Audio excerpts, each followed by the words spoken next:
मैथिली आ भोजपुरी के सबसे नीक चैनल एपी प्रोडक्शन दरभंगा के एखनई लाल बटन दबाकर सब्सक्राइब करू और घंटी के निशान बटन के जरूर दबाओ ताकि नव नव ऑडियो आ वीडियो अहाँ सब लग तुरंत पहुँच सके।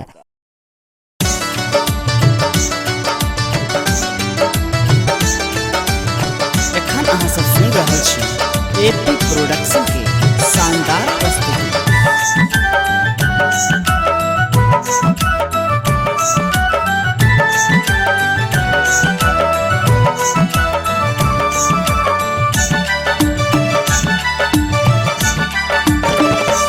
असगर आब रहल ने होइए मोनक बात कहल ने जाइए। असगर आब रहल ने होइए मोनक बात कहल ने जाइए। देखी हालत हंसैया मोरे चोरी कंगना, देखी हालत हंसैया मोरे चोरी कंगना। गाम आबू ने आबू यौ हमारे सजना,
मन पिया अहिल व्याकुल गावे सुन भैया श्वेता आही के बलमा गावे सुन भैया श्वेता आही के बलमा काम आबू ने आबू यो हमर सजना काम आबू ने आबू यो हमर सजना असगर आब रहल ने होइए मोनक बात कहल ने जाइए असगर आब रहल